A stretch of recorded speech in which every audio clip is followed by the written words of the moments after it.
partir de la France. Et si je ne mets que la partie d'énergie, nous exportons 90% de ce que nous produisons à partir de la France. De ce que nous produisons en France, nous l'exportons.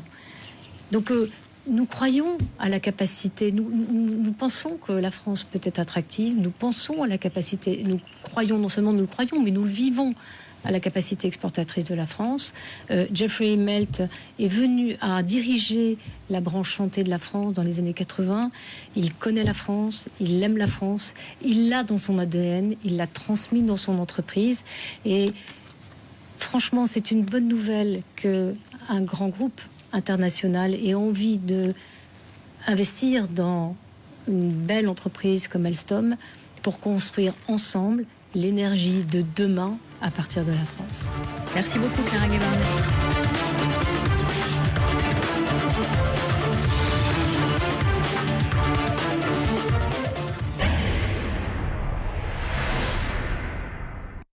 ERDF, premier distributeur d'électricité en France, vous présente Compétences.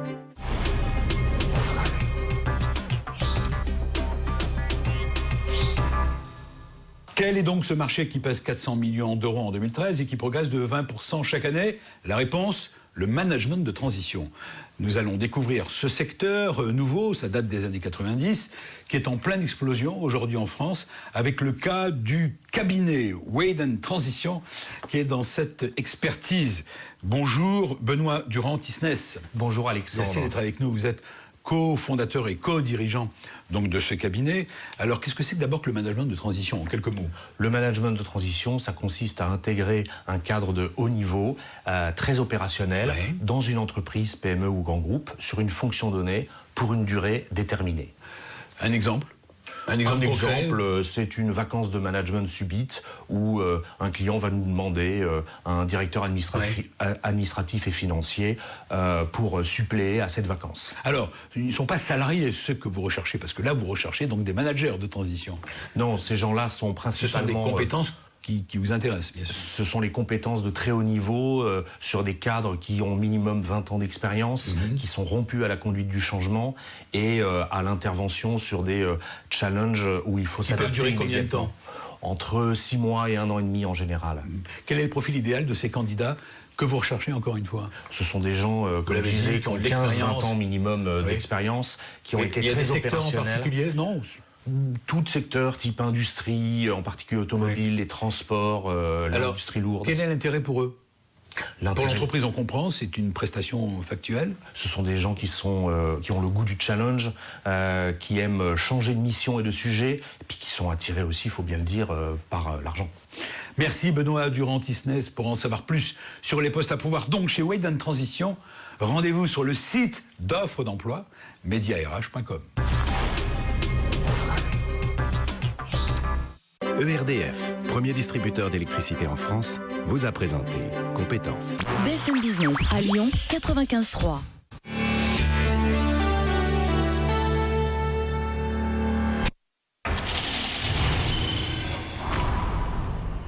Bonsoir, Alstom va donc très certainement passer sous pavillon étranger. Américain, très probablement, allemand, peut-être, en partie. Vous savez, le CAC 40, il est détenu à 50% par des capitaux étrangers. Et les boîtes concernées, elles ne sont pas mortes, pour autant, au contraire. Alors, loin de s'inquiéter, arrêtons de pleurer. La présence de ces capitaux étrangers, est-ce une chance pour ces entreprises françaises? Voici les décodeurs de l'écho.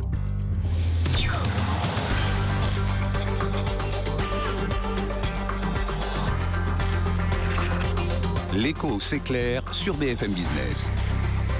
Fabrice Lundy reçoit les décodeurs de l'écho.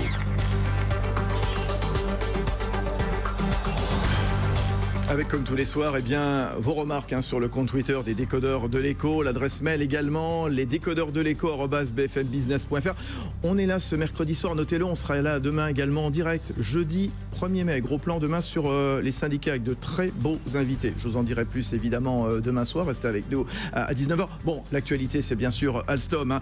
Qui à l'étranger, qui à l'étranger, on vous expliquera tout, possède donc du capital des entreprises françaises.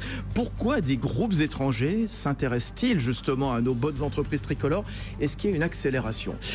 Faut-il s'en inquiéter? Alors oui, ça c'est la grande question, drame national. Justement, que font-ils des entreprises dans lesquelles ils mettent des fonds? Est-ce que s'ils se livrent à un dépeçage des entreprises ou au contraire, ces boîtes françaises en profitent-elles? La France, est-ce qu'elle est la seule touchée justement? Est-ce qu'en Allemagne c'est pareil, en Grande-Bretagne c'est pareil? On fera le point justement. Est-ce que c'est une tendance générale? Est-ce que le contraire est vrai justement? Est-ce que la France prend des parts dans les boîtes étrangères? Les entreprises tricolores, est-ce qu'elles se jettent justement sur les entreprises étrangères? Rendez-vous dans les décodeurs. Alors, nos décodeurs de l'écho, extrêmement variés, extrêmement nombreux, jusqu'à 20h30. Il y a Lionel Zinzou, qui est à la tête du fonds PAI Partners. Cécile Maisonneuve, elle est conseillère du centre énergie de l'IFRI. Benaouda Abdedaïm est avec nous également, éditorialiste économique à BFM Business. Emmanuel Le Chip. Jean-François Bay, c'est le directeur général de Morningstar Finance, que vous retrouvez donc tous les lundis après-midi dans Intégral Bourse avec Sébastien Conan et Grégoire Favet. Tout à l'heure à 19h50, Clara Guémard, la présidente de General Electric en France, elle sera là. Et puis à 20h, Arnaud de Bresson, c'est le directeur général de Paris Europlace. Je vous l'avais promis, riche menu, riches invités ce soir sur BFM Business. Alors, Alstom a donc préféré l'offre de General Electric pour le rachat de sa branche énergie, mais il ne ferme pas la porte aux autres, peut-être Siemens, on verra évidemment. Alstom, vous le savez, ce n'est pas un exemple isolé. On voit ça avec Jean-Baptiste Huet. Publicis, Lafarge, Peugeot, Schneider, peut-être bientôt Alstom, pour ne citer que des exemples récents. Mais si l'on remonte un peu dans le temps, on peut trouver le chimiste Rhodia ou encore Arcelor. Bref, c'est un fait, les poids lourds français du CAC 40 quittent la France ou sont rachetés les uns après les autres. Le CAC est en passe de basculer sous le contrôle des investisseurs internationaux. Selon le cabinet Alpha Value, 50% de l'indice est déjà détenu par des non-résidents.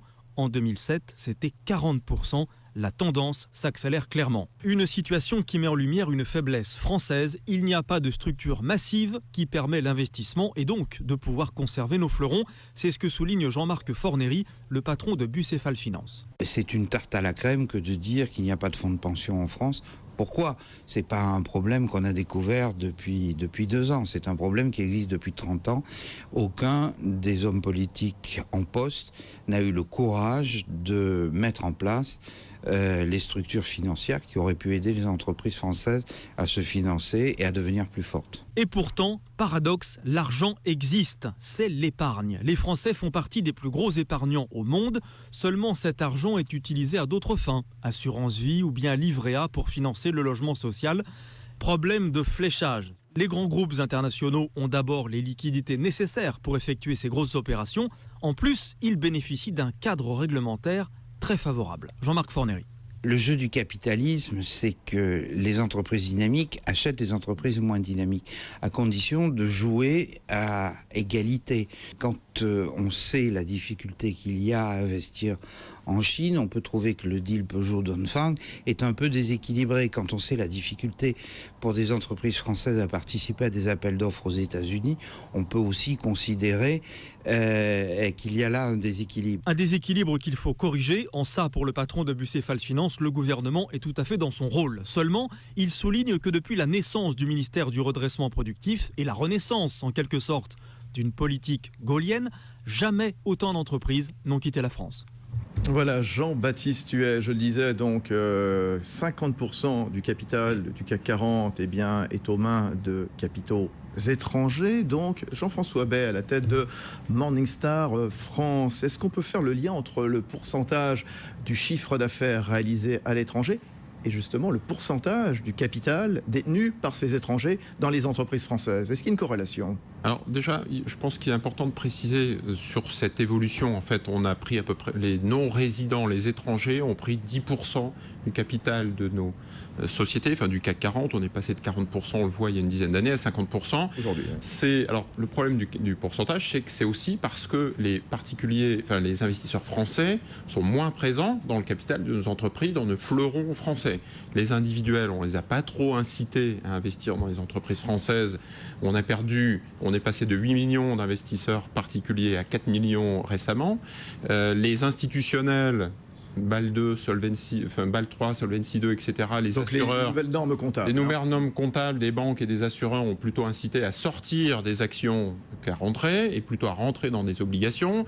On n'a pas de fonds de pension en France, donc tout ça montre bien que ce pourcentage est aussi lié au fait qu'il y a une éviction des investisseurs français, et donc il y a une carence en France dont les étrangers mécaniquement, profitent, voilà, une montée des non-résidents. Oui, mais ce qu'il faut dire aussi, c'est que 70% de l'activité des boîtes du CAC 40 est faite à l'étranger aussi. Et finalement, c'est assez normal quelque part, non ? Exactement. Donc le fait de se plaindre et de voir monter des non-résidents, des étrangers dans le capital de nos sociétés, c'est aussi, je veux dire, la possibilité pour nos fleurons français de se développer à l'étranger. On ne parle plus de sociétés françaises liées à une économie française, la cote française qui représente l'économie française, tout ça est faux. Schneider, enfin tous les grands groupes, L'Oréal, Pernod Ricard et Essilor sont de facto des groupes internationaux. Et donc voilà, c'est un jeu, c'est les règles du jeu, il faut en tenir compte, il faut les respecter. Donc aujourd'hui, on a quelques exemples très symboliques, hein, même Club Med qui passerait sous pavillon chinois. Pour l'instant, Fosun à 10%, et on voit l'OPA qui est relancé donc jusqu'au 23 mai. Pas de quoi s'inquiéter. Comment ? Pas de quoi s'inquiéter à ce stade. Oui, Lionel Zinzou à la tête de Payet Partners. C'est pas un peu énervant tout le temps d'entendre comme ça se lamenter, chougner sur regardez, Alstom va passer sous pavillon étranger, regardez PSA, les Chinois, le Club Med, les Chinois. Bon, c'est normal tout ça ou pas ? Alors moi je crois que c'est très normal, je crois même que c'est assez sain. Nous faisons la moitié des opérations de PI en France, l'autre moitié en Europe. On est libre de le faire en Europe, on est d'ailleurs bien accueillis quand on le fait en Europe. Il faut aussi souligner que la France est le pays qui achète le plus d'actifs de production à l'extérieur de ses frontières. Plus que la France, il n'y a que les États-Unis. Mais si vous rapportez à la taille de l'économie française, on est les records, les champions du monde absolus. Et alors c'est très curieux parce que l'opinion française... Vous-même, PAI, vous avez des parts dans des entreprises étrangères.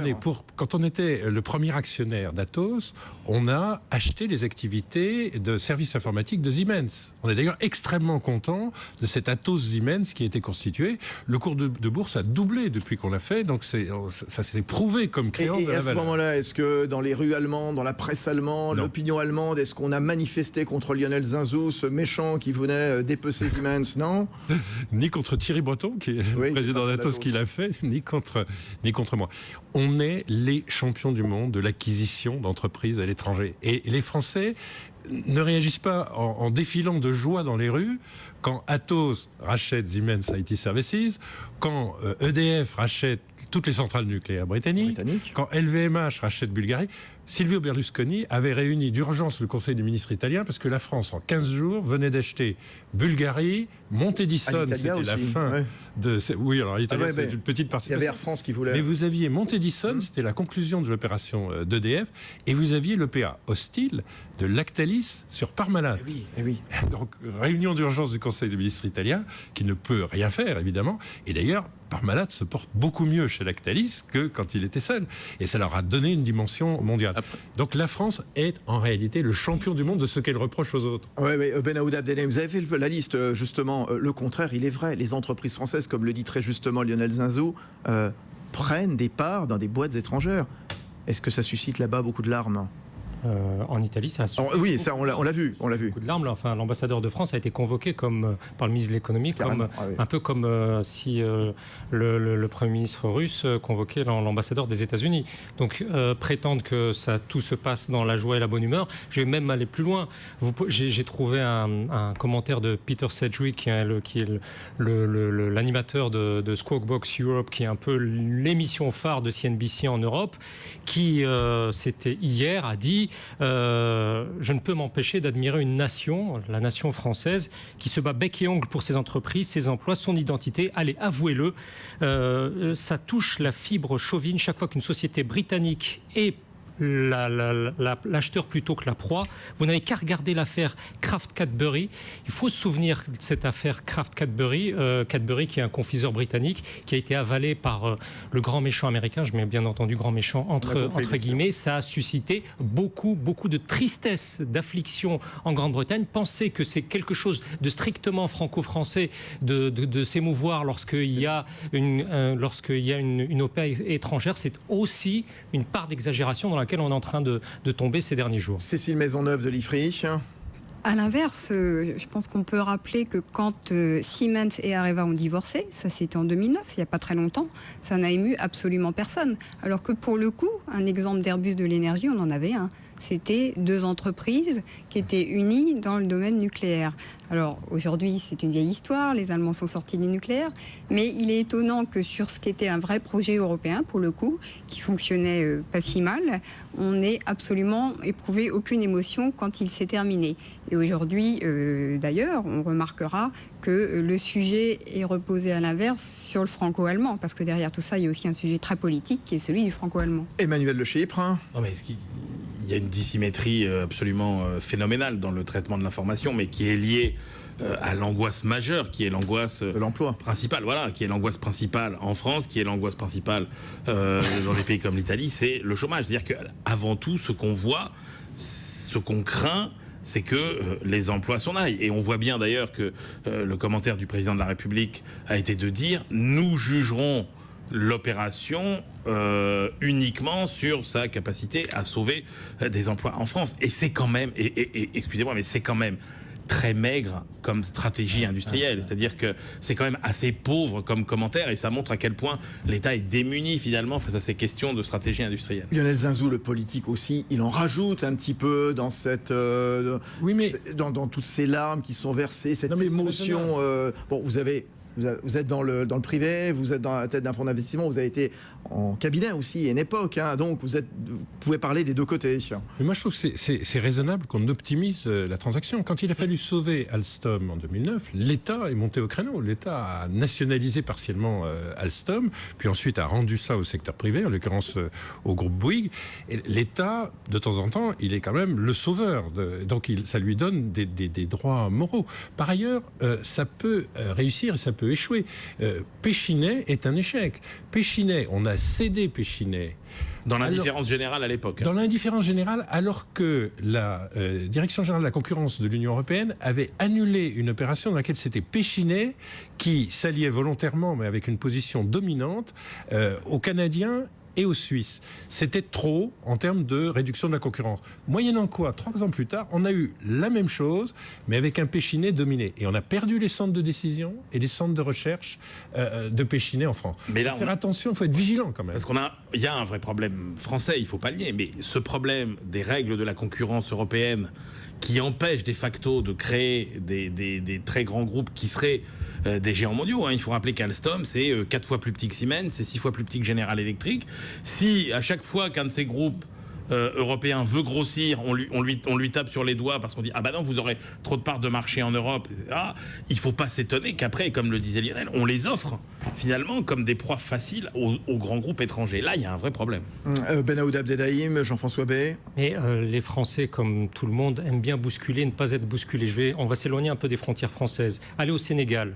Il y a une opposition frontale entre un cimentier émergent d'un côté, le Nigérian, qui vient tailler des croupières au cimentier Vicat, sa filiale au Sénégal, qui avait pratiquement un monopole de fait.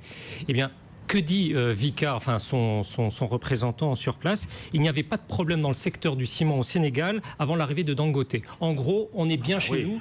Tant qu'on ne vient de pas nous bousculer, tout est bien. Mais effectivement, on est dans un nouveau monde où il y a des acteurs émergents et on bouscule les positions. Donc dès lors que vous êtes bousculé, vous essayez d'invoquer toutes sortes d'arguments jusqu'à dire avant c'était bien, mais maintenant c'est plus avant. On n'avait pas de concurrence. Jean-François Bay, Morningstar France. Ce qui fait un petit peu peur, je pense aujourd'hui, ce qui tétanise un petit peu tout le monde, c'est qu'on a peur justement de la situation italienne et anglaise, en se disant si finalement on n'a pas les moyens de nos ambitions, qu'on ne peut pas réagir, les individuels, les institutionnels, les fonds de pension, l'État, puisque l'État cherche plutôt de l'argent, pas tellement envie d'investir, de soutenir des pans entiers de l'industrie. Ça a été fait dans le passé, mais c'est pas toujours une réussite. Les grandes familles industrielles, qui ont aussi tendance à sortir parfois, on voit bien Alstom, c'est avant tout Bouygues qui veut sortir d'Alstom. Donc on se dit, mais s'il n'y a pas, je dirais, de capacité de réaction et justement d'entraîner, de consolider des grands groupes, on a peur justement de se retrouver demain ou après-demain dans une situation italienne avec, je rajoute, rajoute des groupes qui ne sont pas si grands que ça. Emmanuel a raison. Quand on regarde les capitalisations boursières des fleurons français, c'est Alstom, etc. Enfin, c'est 8, 9, 10 milliards. C'est pas énorme, en fait. Hein. Et on reviendra justement avec Arnaud de Bresson, le patron d'Europlace, tout à l'heure à 20h. Comment justement mieux centraliser, fédérer cette épargne qui règne. Encore un mot, Cécile Maisonneuve de l'IFRI, puis on vous retrouve dans un instant. Ce que disait Emmanuel, le chiffre sur la concurrence est vraiment très intéressant et important parce que finalement, je crois qu'on a fait de la concurrence un objectif en soi, alors que c'est un outil. C'est un outil au service de quoi? Au service de la compétitivité des industries et du pouvoir d'achat des ménages. Et typiquement en Europe, on a une politique très contradictoire qui dit d'un côté attention aux règles de la concurrence et de l'autre côté, il va falloir investir des dizaines de milliards dans la transition énergétique. Comment on va faire concrètement? Cherchez l'erreur. À tout de suite avec les décodeurs de l'écho. L'entrée de capitaux étrangers dans les entreprises françaises. Arrêtons de pleurer. BFM Business, numéro 1 sur l'économie. Quand vous éteignez la télé, allumez la radio et restez connecté gratuitement au premier média d'information économique et financière. BFM Business à Marseille, 103.1. À Limoges, 94.7. À Grenoble, 100.8. À Angers, 107.2. Retrouvez toutes les fréquences de BFM Business à la radio sur bfmbusiness.com. BFM Business à Reims, 97.8.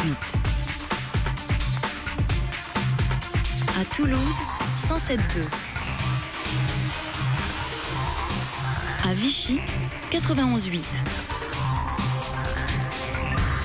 BFM Business, numéro 1 sur l'économie, le premier média intégré, radio, TV, web et mobile. BFM Business, les décodeurs de l'écho, Fabrice Lundi. Alors l'actualité, bien entendu, c'est Alstom qui devrait passer sous pavillon américain, General Electric. Bon, en tout cas, forte probabilité. On verra également quel sort sera fait à Siemens. L'allemand, oui, la patronne de General Electric en France et en Europe, Clara Gamard, elle sera tout à l'heure dans une vingtaine de minutes avec nous ici, avec les décodeurs de l'écho. Ce qui nous donne matière à réfléchir sur la part des capitaux étrangers dans les entreprises du CAC 40. Plus de 50% du capital de ces entreprises du CAC 40, entreprises françaises, sont détenues par l'étranger. Alors avec des pourcentages plus ou moins forts, 25, 30, 40, 50%, ça peut monter au-delà de 75%. Quand on voit ArcelorMittal, par exemple, Unibail-Rodamco, donc avec des capitaux néerlandais, Lafarge également, donc avec notamment le belge de GBL, le groupe Bruxelles-Lambert, Michelin, Gemalto, avec des banques, des fonds américains. Qui possède les grandes entreprises françaises? Qui investit dans les entreprises françaises? Jean-François Bay à la tête de Morningstar en France. On retrouve les trois grandes familles que j'évoquais tout à l'heure, c'est-à-dire que l'épargne des ménages internationaux, donc des épargnants internationaux, se retrouvent dans des SICAV et des fonds qui investissent sur notre place financière. On retrouve des institutionnels, des fonds de pension américains notamment, qui investissent sur nos places financières. Je crois que la taille des fonds de pension américains est autour de 18 000 milliards de dollars. Enfin, donc c'est des capitaux qui sont autrement plus importants. On dit que la part des fonds américains a fortement augmenté depuis 2 ans. On parle de 33% maintenant dans les entreprises françaises. Oui, donc c'est à peu près ça. Et on a aussi des industriels, c'est-à-dire qu'il faut bien se dire que la place de Paris, c'est 1500 milliards d'euros de capitalisation boursière.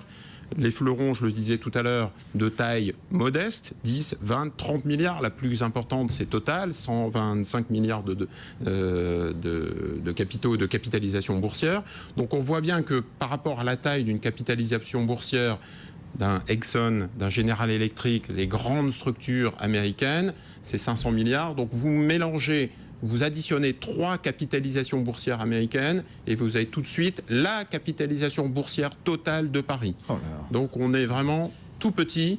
Oui, vous parliez de Total, le principal actionnaire désormais à presque 5%, c'est le Qatar. Oui, il y a les fonds souverains aussi, vous n'avez pas parlé des fonds souverains, Jean-François Bay, le Qatar notamment très présent chez Total, Lagardère, presque 13% du capital, Vinci, 5%, Vivendi, LVMH. les fonds souverains étrangers, que ce soit le fonds du Qatar ou d'autres fonds souverains. En France, on a le fonds souverain qu'on sort à chaque fois, c'est la Caisse des dépôts. Donc la Caisse des dépôts qu'on met un peu à toutes les sauces, mais c'est la seule et qui n'a pas une taille non plus colossale. À comparer la CDC aux fonds souverains, la puissance des fonds souverains que l'on trouve en Chine ou au Qatar. 800 milliards et qui investit dans beaucoup. Honnêtement, on fait appel à elle quand c'est pas l'infrastructure, des PME, donc elle a fort à faire. Voilà, donc voilà un peu les 4 grandes familles: particuliers, institutionnels, fonds souverains et autres groupes industriels cotés. Et Emmanuel de Chypre. Pour rappeler qu'il faut bien faire la différence entre investir dans des entreprises françaises et investir en France. On est d'accord. Quand vous investissez dans des champions français qui sont des champions mondiaux et qui réalisent les 3/4 de leur chiffre d'affaires à l'étranger, vous n'investissez pas vraiment en France. Oui, rien à voir. C'est bien 2 sujets différents. Voilà, avec les chiffres qui sont donnés régulièrement par l'Agence française des investissements internationaux, l'AFI, où on voit que les Américains restent les premiers investisseurs, donc avec plus de 4000 entreprises. Et là, on parle d'entreprises américaines qui sont installées en France et qui emploient donc en France quelques 450 000 salariés à peu près. Oui, il y a la question aussi des fonds. Lionel Zinzou, vous êtes à la tête de PAI Partners.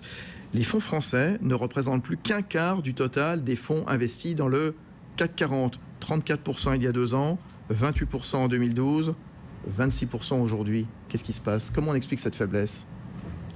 Non, mais les fonds français, ils investissent surtout en dehors de la bourse, dans le non coté. Donc les fonds comme PAI, Raseo, Wendel, Ardian, c'est des gens qui investissent surtout dans le non coté. Donc ils ont aussi quelques participations cotées. Nous, on a Atos, on a Kaufmann et Broad. Mais enfin, l'essentiel de l'utilité économique, c'est d'être dans le non coté où on a plus encore de problèmes, où il y a encore plus besoin de fonds propres et de financement long que pour les entreprises déjà cotées. Et faire accéder des PME au marché financier, au marché obligataire, c'est un rôle très utile. Donc ne regardez pas simplement le public equity, le marché financier, il y a le private equity, il y a le capital investissement, il y a le venture capital, c'est-à-dire au fond tout ce qui est financement des startups. Et là, pour l'instant, on a la deuxième industrie du capital investissement d'Europe, derrière les Britanniques, devant les Allemands, devant les Italiens de très loin, devant les Scandinaves. Donc pour l'instant, ça n'est pas une partie alarmante. Oui, non, mais vous savez, c'était bien. C'est le principe des décodeurs de bien expliquer, de bien faire la différence entre toutes ces entreprises cotées. Savez, les capitaux étrangers, ça vient souvent nourrir les industries. Prenez l'industrie automobile anglaise. Souvent, on a dit, regardez, il n'y a plus rien d'anglais. Entre BMW et Rolls-Royce, Volkswagen et Bentley, Tata et Land Rover, plus Ford, ajoutez-y Peugeot, etc., c'est entièrement en main étrangère. Moyennant quoi, ils sont en excédent commercial sur l'automobile. Ils n'ont jamais créé autant d'emplois dans l'automobile. Et on considère que l'usine la plus moderne au monde, la plus efficace, la plus compétitive, c'est Nissan Sunderland, en Grande-Bretagne. Donc on peut tout à fait avoir une résurrection d'une industrie, parce qu'en l'occurrence, quand l'industrie anglaise était anglaise, elle allait de plus en plus mal. Aujourd'hui, on a une situation assainie qui est très forte. Prenez un deuxième exemple, la France. Je ne sais pas quel est votre taux d'écoute en Belgique, donc j'ose le dire. C'est uniquement par Internet. Elle a acheté pas plus la Belgique que la Suisse. La France a acheté la Belgique. Fina, Electrabel, Général de Belgique et Fortis dans la banque. Fortis dans la banque. On peut bien nous dire que c'est un drame national que Solvay ait acheté Rhodia. Soyons sérieux, d'abord c'est sous direction française, ensuite on n'a rien déplacé comme centre de décision. Est-ce qu'on a vu la Belgique fléchir? La Belgique, à la différence de la France, est en très fort excédent commercial. La Belgique n'a pas souffert des 15 années où la propriété d'un grand nombre d'actifs est passée à une dimension européenne. Passer à la dimension européenne, c'est tout à fait normal. Et quand on dit le CAC 40 appartient à 49,9% d'étrangers, on a l'impression qu'on est au bord du précipice, on va passer le 50. Oui, mais justement, on va voir dans un instant. Il y a de plus en plus d'Européens dans ces 49. Oui, il y a des Américains, mais le marché intérieur européen, c'est quelque chose qui existe, y compris pour les capitaux. Les Britanniques qui détiennent 13% de l'indice parisien, voilà, par exemple. C'est un exemple. Benahouda. Peut-être aussi que ça traduit un profond malaise français, bien au-delà du seuil de ces 50%, parce qu'en Allemagne, en croisant les sources, vous voyez que Adidas les 3/4 des actionnaires sont étrangers. Munich Re, les 3/4 des actionnaires sont étrangers. La Deutsche Bank, 54%. À aucun moment, personne ne peut se dire que Munich Re ou Deutsche Bank n'est pas allemand. Donc la caractéristique nationale du capital pose bien davantage problème aux Français qu'aux Allemands.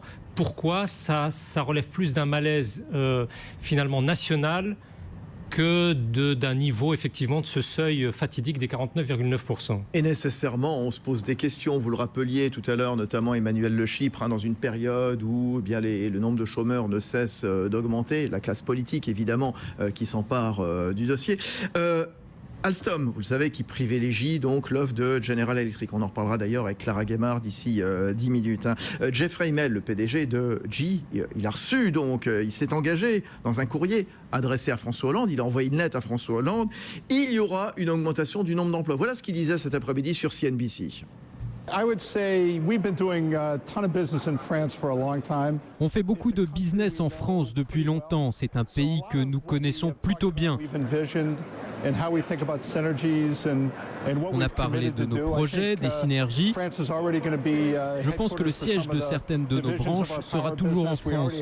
Nous avons déjà un gros site à Belfort que nous avons acquis en 99 et qui va grossir. C'est un site très compétitif. Nous avons tous les atouts pour réussir.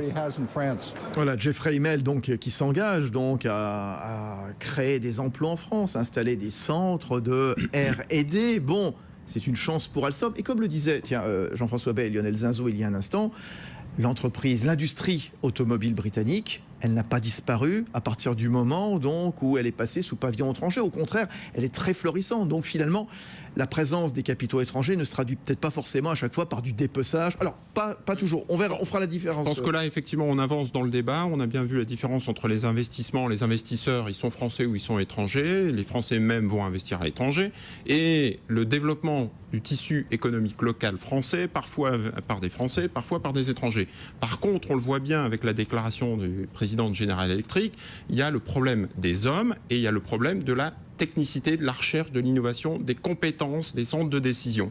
Et là, quand on a la possibilité pour PepsiCo de racheter Danone, bon, ils rachètent des yaourts.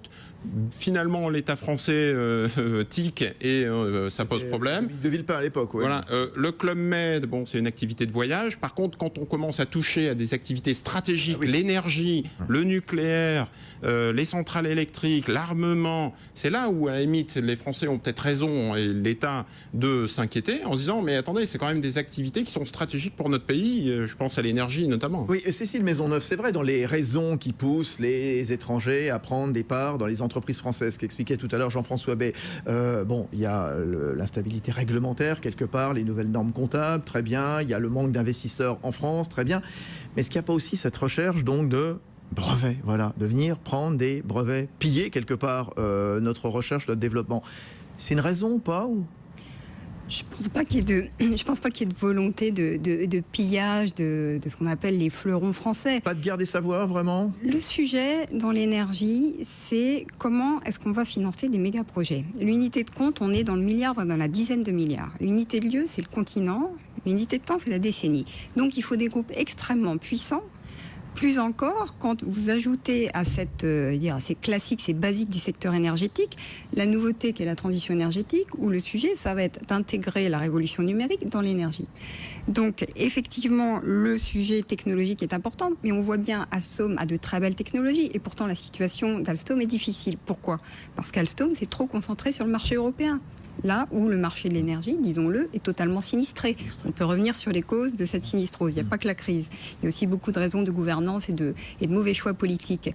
Mais le fait est que si on veut garder des emplois et de la recherche, il faut aussi aller regarder vers les marchés qui se développent, c'est-à-dire en dehors de l'Europe en l'occurrence. Et Emmanuel Le Chypre, des capitaux étrangers viennent en France, c'est toujours avec des bonnes idées, des pensées saines, vraiment, à votre avis? Ah bah oui, non mais je pense qu'au départ, tout le monde, effectivement, a envie de faire un bon deal et après, de faire du bon business. Mais ça et la guerre des savoirs, est-ce qu'elle rentre en ligne de compte dans le fait de savoir, oui, voilà, je vais investir dans Alstom, je vais investir dans Peugeot? La réalité, quand on regarde la réalité des investissements étrangers en France. Je parle en termes de flux, pas en termes de stock, parce qu'effectivement, on a un passé qui était plutôt très industriel. Mais si vous regardez les dernières années, il ne faut pas se leurrer. Ce que viennent chercher les investisseurs étrangers en France depuis 10 ans, c'est pas nos cerveaux, c'est pas nos savoir-faire, c'est nos estomacs. Les plus gros investisseurs français, les plus gros investisseurs étrangers en France, depuis 10 ans, c'est McDo, c'est Kentucky Fried Chicken, c'est Ikea, etc. Alors ça crée des emplois, c'est super, mais c'est pas des gens qui viennens nous piller nos technologies. Non, on parle bien ce soir des capitaux étrangers dans les entreprises françaises. Oui, absolument. Qui viennent créer des villes en France. Juste pour terminer, effectivement, quand le deal est bon, et c'est ça qui compte, l'exemple de la résurrection de l'industrie britannique en est un bon. Le problème de cette histoire de centre de décision, c'est quand ça se gâte, c'est-à-dire quand il y a un problème. Et là, la réalité qu'il faut quand même dire, parce qu'il ne faut pas être naïf, c'est que quand vous avez un pays qui a un centre de décision, eh bien, ce pays est plutôt préservé quand il y a des licenciements dans le monde entier. Et d'ailleurs, Alstom, qui licencie aujourd'hui dans plusieurs pays, eh bien, Alstom, on voit bien que a préservé plutôt la France. Donc, si demain, par malheur, ça se passait mal et qu'il faut supprimer des emplois quelque part, c'est sûr que c'est aux États-Unis qu'on en supprimera en dernier. Un mot, Benaoud Abdelhaim. Hier, l'Agence française des investissements internationaux a publié son rapport sur l'attractivité française. On voit qu'entre 2011 et 2013, il y a eu 4 fois moins d'installations de sièges étrangers européens et mondiaux, mais la progression en un an des investissements en recherche et développement, en ingénierie et en design est de 1/3. Ce qui montre que effectivement les centres de décision, il y en a de moins en moins qui s'installent de sièges en France, mais il y a peut-être une forme de compensation dans cet aspect de il y a l'effet crédit pour recherche qui est bon. On va se retrouver dans un instant, dans 5 minutes, avec nous Clara Guémard, la patronne de General Electric en France et en Europe. Restez avec nous, les décodeurs de l'écho, on revient tout de suite. Les décodeurs de l'écho. Sur BFM Business, l'écho, c'est clair.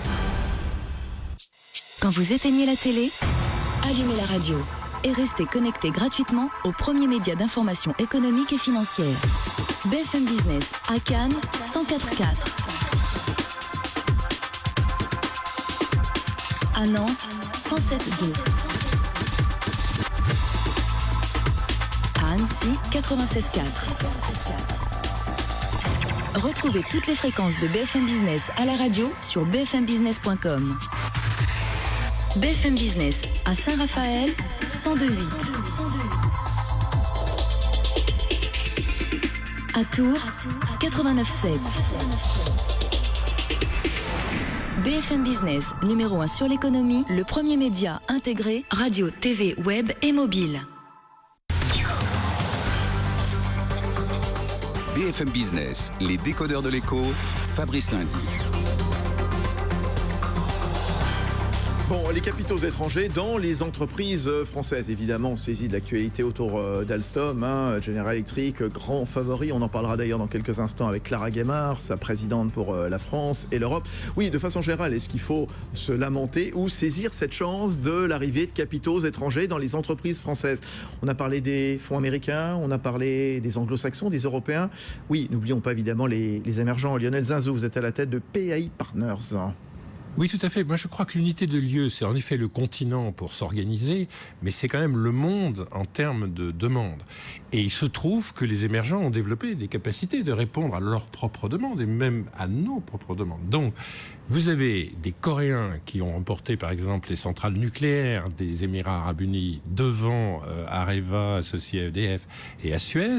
Vous avez, en termes de TGV, une offre chinoise de TGV avec de la technologie à l'origine Siemens, mais qui sont extrêmement compétitives. Donc il ne faut pas oublier que ce n'est pas une lutte franco-allemande ou une guerre franco-américaine, c'est rassembler les forces traditionnelles, les savoirs franco-américains ou franco-allemand, de façon à répondre au monde nouveau tel qu'il est. Et dans le monde nouveau tel qu'il est, si 60 à 80% de la demande, selon les marchés, est mondiale, vous aurez besoin pour renforcer les métiers. Ce que Patrick Cron a dit est tout à fait vrai. C'est un excellent dirigeant, Patrick Cron. Quand il dit qu'il s'agit de sauver les métiers et de sauver les emplois, c'est peut-être en rassemblant avec un partenaire de façon à répondre à la demande mondiale et à la concurrence mondiale. Parce que demain, la question, c'est pas Siemens contre Alstom, ça c'est le passé récent.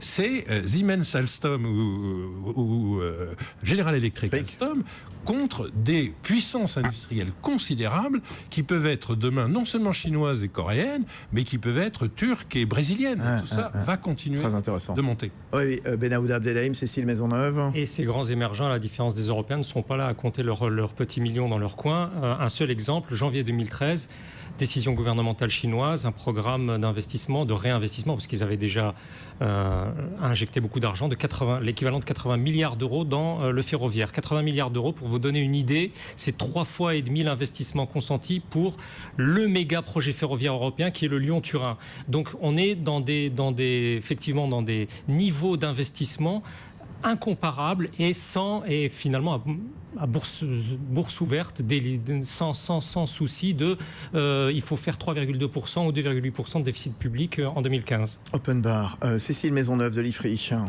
Oui, ce qui est important aussi de comprendre dans ces sujets, c'est qu'aujourd'hui, on ne vend plus seulement des technologies. Quand les Japonais arrivent en Turquie, ils ne vendent pas une technologie nucléaire, d'ailleurs associée avec Areva, ils arrivent avec l'offre de financement. Et c'est ce qui se passe actuellement avec les Chinois qui sont intéressés à participer au financement du projet nucléaire britannique. C'est ce qui se passe avec les Coréens qui ont aussi emporté le contrat émirati avec des offres de financement très attractives. Donc c'est un raisonnement global qu'il faut avoir. Il faut bien comprendre que le sujet, c'est plus seulement la technologie, piller les savoirs, c'est avoir une offre qui prend en compte ce que cherche le client, à savoir le financement et les technologies. Jean-François Bay à la tête de Morningstar en France. Donc on voit bien en fait qu'il y a une sorte de changement aussi, ce qui est intéressant, le changement de politique vis-à-vis des Chinois et des interventions des Chinois. La plupart du temps, on avait en tête le back-office un peu du monde, industrie à bas coût, low cost, sous-traitance énorme. Aujourd'hui, on les voit en fait intervenir. Donc en termes de stratégie, c'est complètement différent. C'est-à-dire qu'ils ont aussi envie d'investir, de profiter en fait de nos expertises, de profiter de nos marques. À la limite, on le voit avec Club Med, et ne pas juste un petit peu subir pour être un peu sous-traitant. C'est le cas d'Apple avec Foxconn par exemple. On va dire mais nous aussi on innove, nous aussi on crée des automobiles, on crée des téléphones portables. Donc on voit une montée un petit peu en puissance et une activité justement vis-à-vis de ces capitalisations boursières en Europe et dans les autres pays développés. Oui, mais peut-être y a-t-il une méfiance aussi de l'opinion publique qui va dire après, regardez, oui, ils en profitent un moment, mais est-ce qu'un jour ils vont pas en profiter tellement qu'on sera marginalisé ? Oui, mais de toute façon, c'est un mouvement, on voit bien, qui est structurel. Les Chinois passent pour caricaturer, d'investissement en obligations, en bons du Trésor américain, à l'investissement en actions. Les royalties, stratégiquement, c'est beaucoup plus intéressant. Lionel Zinsou. Mais dans cette guerre mondiale, quand même, parce que c'est une guerre mondiale, c'est plus une guerre franco-allemande ou ça n'est pas une guerre franco-américaine. On a besoin d'alliances, on a besoin de s'allier. Bien sûr. Je vous rappelle, parce que je ne crois pas qu'on l'ait dit depuis le début de cette émission, qu'Alstom va survivre. La question, de toute façon, Alstom va être un grand des transports. S'il ne peut pas assurer le développement de deux métiers aussi bien qu'il l'aurait fait il y a 10 ans, il va falloir maintenant que dans le domaine des transports, que ce soit parce qu'il aura eu les bénéfices en cash, en numéraire de la vente de cette division énergie, ou parce qu'il aura fait un accord, une alliance, il aura reçu des apports de Siemens. Maintenant, il est question que Siemens y ajoute le métro en plus du TGV. On aura peut-être un groupe beaucoup plus fort, un Alstom beaucoup plus fort dans les transports. De toute façon, Alstom survit. C'est pas Alstom qui disparaît. Un petit bémol, c'est pas totalement évident, puisque les deux grands gagnants dans ce cas de figure, c'est General Electric, conglomérat diversifié, Siemens, conglomérat diversifié, face à un Alstom qui peut devenir un pure player. Donc je suis pas sûr que le match pure player, que Alstom sorte renforcé. Vous avez beaucoup de cas où un pure player, mais qui a la bonne taille, et donc soit des apports en numéraire, soit des apports en activité, donc la solution General Electric ou la solution Siemens, où un pure player gagne par rapport à un conglomérat dispersé. Et d'ailleurs, regardez l'histoire et de Siemens et de General Electric, ils sont en train de se refocaliser. General Electric se défait de toutes ses activités financières pour les grands enjeux industriels que vous nous avez très bien décrits et qui sont vraiment mondiaux et où il faut mobiliser des dizaines de milliards. Et Siemens fait la même chose. Siemens nous a vendu, à travers Atos, nous a vendu les services informatiques où ils perdaient de l'argent pour se renforcer, par exemple, dans l'énergie. Donc moi, je crois que l'avenir est plutôt aux gens qui sont bien focalisés sur ce qu'ils savent faire le mieux. Et vous avez un Alstom demain qui, quelle que soit la solution, va être numéro 1 des transports ferroviaires mondiaux qui sont à appeler un très grand développement. Et il sera beaucoup plus fort dans un métier. C'est un clin d'œil qui n'est pas neutre pour notre politique industrielle, de voir que General Electric va sortir des finances et va sortir des services pour se concentrer sur l'industriel. Ça montre l'importance du secteur industriel et le problème de la désindustrialisation de la France ces dernières années. Cécile Maisonneuve, donc, de l'IFRI. Sachant que dans l'énergie, ce qu'il faut bien voir, c'est qu'en ce moment, on a un mouvement très intéressant. C'est toujours un secteur industriel, mais ce qui se développe beaucoup, c'est les services à l'énergie. Et par exemple, GDF Suez, qui a déprécié fortement ses actifs pour cause de sinistrose du marché européen, dit très bien, moi en Europe, je vais faire du service à l'énergie parce que ça se développe. La demande en énergie, en électricité baisse. C'est une baisse historique depuis la Deuxième Guerre mondiale, mais les services à l'énergie augmentent et sont prévus pour augmenter dans les années qui viennent.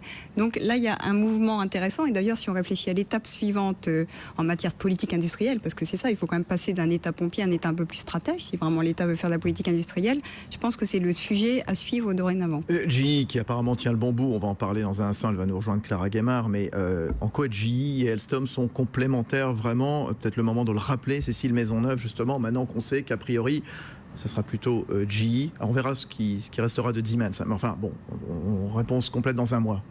Bien, il y a d'abord, en fait, il y a 3 sujets dans l'énergie. Il y a produire de l'énergie, la transporter, la distribuer, et puis il y a la consommer.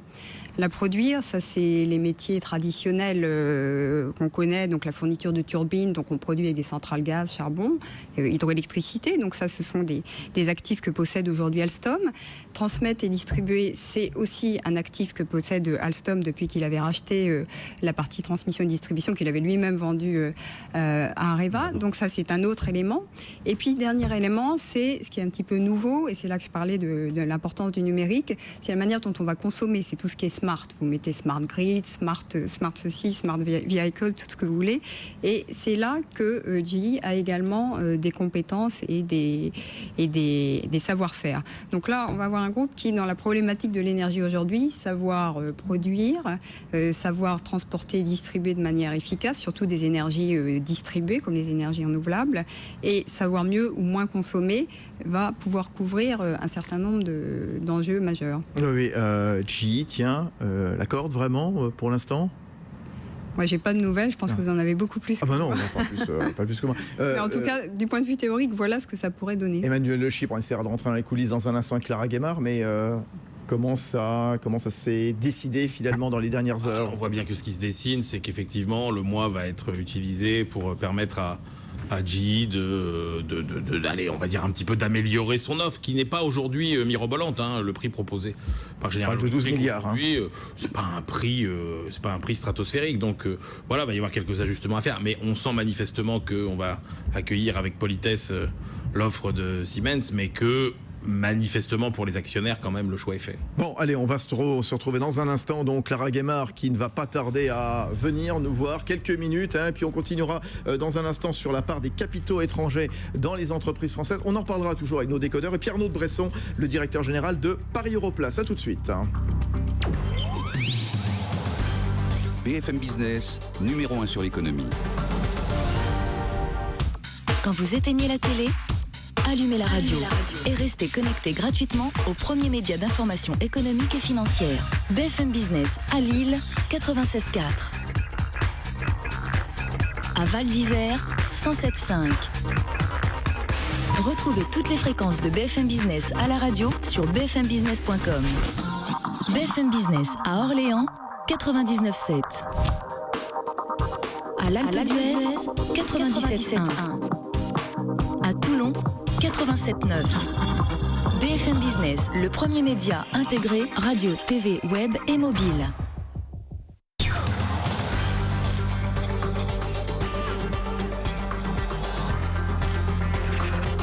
L'écho s'éclaire sur BFM Business. Fabrice Lundi reçoit les décodeurs de l'écho. Alors Alstom qui va donc probablement passer sous pavillon étranger, américain, oui, probablement, peut-être en partie allemand, on verra exactement. Oui, ces entreprises qui passent sous capitaux étrangers ou dans lesquelles des capitaux étrangers investissent. Oui, est-ce qu'il faut vraiment se lamenter ou finalement se saisir de cette chance? On continue d'en parler donc avec tous nos décodeurs de l'écho.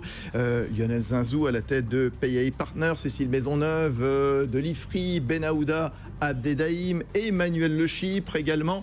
Jean-François Bay, c'est le directeur général de Morningstar en France. Tout à l'heure, on sera avec Arnaud de Bresson, le directeur général de Paris Europlace. Et dans un instant, Clara Guémard, la patronne de General Electric en France et en Europe, elle vient d'arriver. Juste, Jean-François Bay, une question. On parle d'Alstom.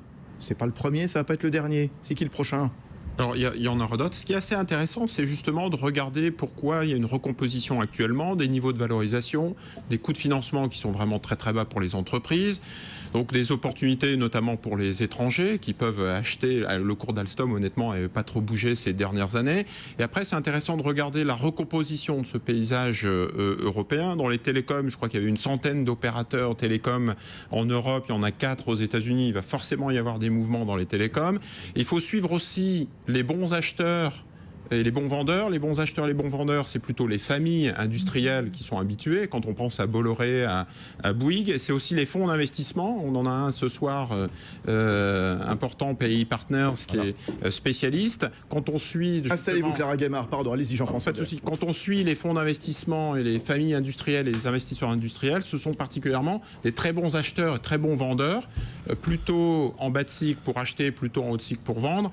Alors que, on le sait bien, les grandes structures étatiques, EDF, GDF, etc., on ne va pas appuyer là où ça fait mal, sont plutôt des mauvais acheteurs et des mauvais vendeurs. Donc voilà, c'est intéressant de pouvoir suivre en fait les prochaines cibles à travers cette grille de lecture. Bon, très bien, on va surveiller ça. Clara Guémard, bonsoir. Bonsoir. Quelle journée alors.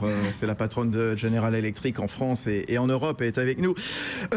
Est-ce que vous pensiez un instant que ça ferait un tel drame national que General Electric mette éventuellement la main sur Alstom? Alors, on peut comprendre l'émotion. Alstom est une entreprise qui est une icône en France. Et nous avons... notre règle du jeu, c'est partout dans tous les pays du monde, puisque nous sommes sur des secteurs qui sont stratégiques, c'est de dialoguer avec le gouvernement, avec Arnaud Montebourg et avec le président François Hollande. Nous avons eu un dialogue constructif, ils nous ont fait part de leurs interrogations, de leurs inquiétudes, mais franchement, on n'a eu à aucun moment le sentiment d'une hostilité. Bien sûr, des préoccupations que nous avons entendues. Nous avons hostilité quand même, Clara Guémard, lorsque vous entendez avant-hier Arnaud Montebourg, c'était sur RTL, dire regardez les centres de décision d'Alstom, toutes les décisions seront prises depuis le Connecticut. On a l'impression que c'était vraiment chez les sauvages. Enfin bon, non quand même, il y a un petit peu de racisme anti-américain quand même ou pas? On a répondu à ces inquiétudes qui sont des inquiétudes légitimes. Le gouvernement, puis moi je trouve ça bien d'avoir un ministre de l'économie qui a la passion de notre pays, qui veut être sûr que les centres de décision soient en France. Et d'ailleurs nous répondons à cette interrogation légitime en mettant 4 centres de décision mondiaux en France. On a répondu aussi à l'interrogation de savoir si c'était possible qu'il y ait des co-investissements, et nous offrons la possibilité de co-investir dans le domaine de l'électricité hydraulique, les barrages, les fameux barrages, qui sont un secteur très important pour la France, où la France est leader, et la même chose dans l'offshore, dans l'éolien offshore. Il est normal aussi que le gouvernement s'inquiète sur la question de la création d'emplois, et nous avons pris des engagements très forts pour dire que globalement l'emploi augmenterait, et surtout dans les métiers qui sont les métiers porteurs d'avenir et qui sont créateurs de valeur, qui sont dans les usines, dans les sites de production et des métiers d'ingénierie. Mais en quoi l'offre de General Electric est la meilleure finalement? Est-ce qu'on peut dire General Electric, on se posait la question tout à l'heure, General Electric tient-il le bon bout? Bon, très bien, mais pour faire quoi de Alstom et avec quelle offre? Alors Clara Guémard. Aujourd'hui, ce que nous avons annoncé, ce sont des fiançailles. Nous ne sommes pas encore mariés, nous dormons chacun chez nous. Il va se passer du temps. du dialogue, pas simplement d'ailleurs avec le gouvernement français, mais avec les régulateurs du monde entier. Et surtout, nous avons présenté une offre à Alstom, qui est une offre qui nous engage. Mais Alstom a 1 mois pour l'étudier, pour la regarder, pour éventuellement accepter, regarder une offre non sollicitée venant de quelqu'un d'autre. Donc voilà, nous sommes une première étape. Nous en félicitons. Moi, j'ai tout à fait confiance parce que je pense que notre offre est une très bonne offre. C'est une très bonne offre pour Alstom. C'est bien sûr une offre bonne pour General Electric, mais c'est surtout une offre qui est bonne pour la France, parce que c'est à partir de la France que sera créé le centre européen à Belfort de toute l'énergie thermique. Vous savais, Fabrice, nous exportons déjà à partir de la France 70% de notre production industrielle. Et si je mets à part ce qui concerne l'énergie, c'est 90% de ce que nous produisons qui est exporté à partir de la France. Nous, ça fait 50 ans que nous sommes en France. 11 000 salariés. On a investi de façon constante dans les bons et dans les mauvais moments. On est là pour longtemps, on est là depuis longtemps et on est là pour longtemps. Les emplois supplémentaires que votre président, M. Immelt, s'est engagé à créer, ils ont envoyé une lettre à François Hollande, les centres de décision. Est-ce que ce sont des conditions spéciales qui ont été réclamées par l'exécutif à General Electric? Est-ce qu'on a exigé un petit peu plus de General Electric qu'on aurait exigé, par exemple, de Siemens? Vous disiez tout à l'heure, oui, Montebourg, c'est un homme passionné, etc. On ne l'a pas entendu brocarder l'Allemagne, on ne l'a pas entendu brocarder Siemens. L'impression quand même qu'il y a une peur de l'américain. Comment vous l'expliquez?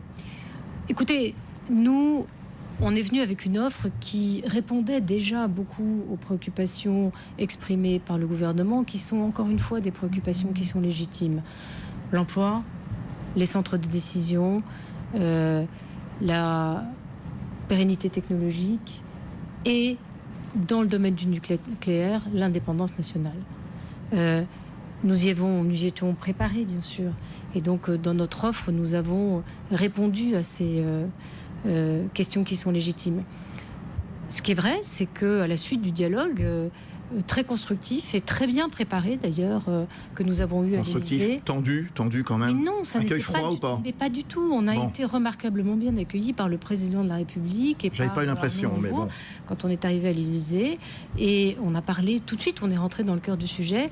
Nous avons amélioré l'offre sur le point du co-investissement, qui était un sujet qui est important et sur lequel nous sommes engagés sur la possibilité d'accueillir des co-investisseurs sur la partie de l'énergie hydraulique, parce que c'est un sujet où la France est leader, où nous avons un centre, où il y a en France un centre de recherche dans l'hydraulique qui est à Grenoble, où on s'est engagé à le développer.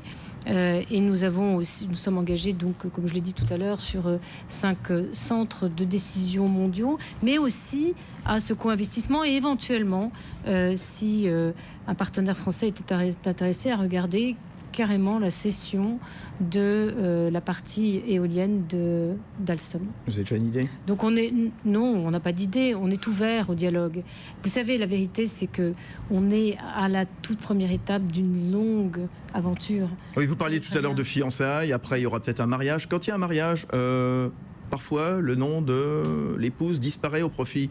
Est-ce que le nom d'Alstom va rester, à votre avis? De toute façon, nous ne prenons pas tout Alstom, nous ne prenons que la partie énergie, Alstom Transport. Et la partie transport, est-ce que vous en savez plus? Écoutez, c'est pas à moi de parler de la partie transport, mais ce qui est vrai, c'est que... Nécessairement, ça rentre dans la discussion. Oui, le gouvernement nous a demandé de regarder comment on pouvait renforcer Alstom Transport, qui deviendrait autonome.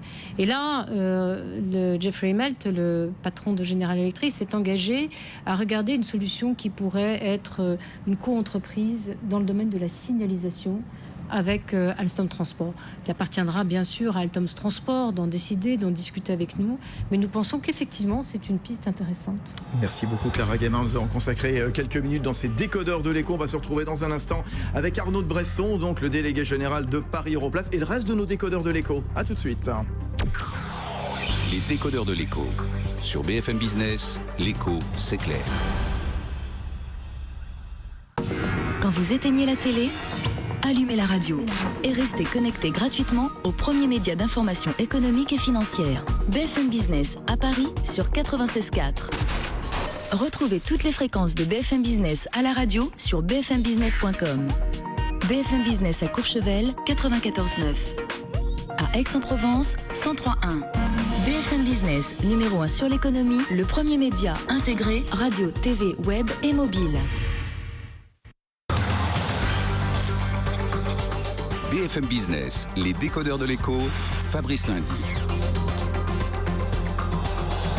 Bon, l'entrée de capitaux étrangers dans les entreprises françaises, est-ce qu'il faut vraiment se lamenter? Donc au contraire, bien finalement, profiter d'une chance que peuvent apporter ces entreprises, ces fonds étrangers. Nos décodeurs de l'écho, donc avec notamment notre décodeur de 20 ans, c'est un petit peu bousculé ce soir, parce que Clara Gaymard est venue nous voir, la patronne de General Electric en France et en Europe. Arnaud de Bresson, bonsoir. Bonsoir. Directeur général de Paris Europlace, donc qui promeut donc la place financière parisienne. Tout à l'heure, dans les raisons avancées par Jean-François Bel, directeur général de Morningstar en France, pour lesquelles il y a de plus en plus de capitaux étrangers qui prennent des parts, notamment dans les entreprises du CAC 40, il y a cette idée qu'il y a moins d'investisseurs en France. Pourtant, il y a de l'épargne. Comment faire en sorte, justement, que l'on retrouve davantage d'investisseurs en France ? Alors d'abord, le fait qu'il y ait plus d'investisseurs étrangers dans nos entreprises, c'est d'abord plutôt une bonne nouvelle. Nous ne sommes pas dans la partie des gens qui pleurent sur la présence d'investisseurs étrangers en France. C'est la preuve de la reconnaissance du fait que nos entreprises françaises sont aujourd'hui des acteurs dans la compétition mondiale et ont une attractivité importante, de même que la place de Paris. Pour les investisseurs mondiaux, on le constate tous les jours. Récemment à New York, où nous étions il y a 3 semaines. Il y a quand même un déséquilibre entre l'investissement, j'allais dire non résident, étranger, clairement, voilà, et puis l'investissement français. Oui,